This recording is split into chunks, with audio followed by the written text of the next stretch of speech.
here and welcome to video 4, and this video is going to be on type 4 of the Enneagram, and it's on the romantic. So the romantic is another pattern of the Enneagram, and what I mean by romantic isn't necessarily sort of what we think about romance and all of that kind of stuff, but it's got the same sort of energy to it. So the romantic pattern is basically to do with feeling. So it's about, the pattern that we run as romantics would be, to be very sort of feeling based, emotion based, looking within, being understood, wanting to be understood, wanting to understand, and that kind of nature, So with the romantic pattern, I'm sure just with me explaining that, you can either recognize this in yourself or recognise this in people that you know or somebody that you know. So I think we all have somebody that we can relate this to, and we can actually relate most of these patterns to someone we know, if not ourselves. So with the romantic pattern, again, it's not good or bad, it's just helpful and unhelpful depending on how we're doing it. So, the good side of romantic, the romantic pattern it allows that depth, and it allows that understanding of human emotions. It allows, that real sort of going deep into things, which we need in the world, So, when you think about writers and artists and people that create things, this romantic pattern is very common in those areas, because we need that in the types of people that create those things. We need to be able to go deep and really sort of feel and, let those emotions register. So there's obviously a place for it in the world.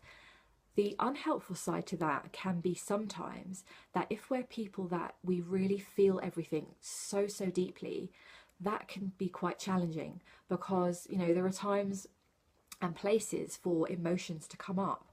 But if we're living with this romantic pattern, it's almost like it's very hard for us to sort of logically think our way through things. Not that we can't be logical, but the natural impulse is to feel and to really go deep with emotions. So the sort of extreme side of that is that it can be quite common for things like depression and really low moods to come up, because it's like if we're not understood in that way, it can be really difficult for anybody. But imagine somebody who's a typical romantic pattern, not having that, understanding, or not understanding things enough in the world, can cause a real disconnect. So it's just something to look out for, and it's also about relationships with other people. So a lot of the times, and again, I always use my own life as an example, but I definitely recognize bits of this in myself, because also all of the 9 types on the Enneagram, whichever patterns you recognize, they're all influenced by each other. So certain numbers are influenced by the certain other patterns. So for me, for example, I definitely recognize bits of myself in the type 4, the romantic, because especially when I was younger. So it was, a lot of this can also be around drama. It can cause a lot of drama in your life when you're living with this romantic pattern to such an extent. It's like the drama sort of hangs around you, because it's all about feeling and emotions and expressing it, and we can't express it or we can express it.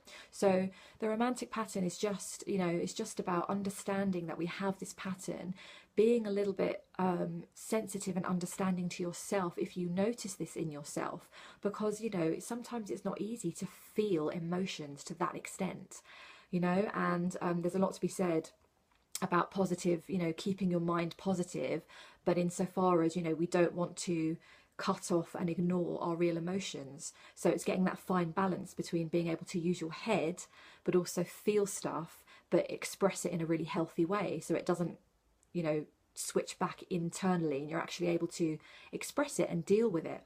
So that's a very, very brief introduction to the romantic, because there's a lot you can say about this pattern and all the others. So again, just recognize if you see this in yourself, or if you notice it in other people, because as soon as you see a pattern, self-awareness is always the first step, and then you can work around it and start navigating your way through life, hopefully a little bit easier, because you understand yourself. So that's Enneagram type 4, and in the next video I'll be talking about type 5, which is the observer. So until then, look after yourself, and I will see you again soon in the next video.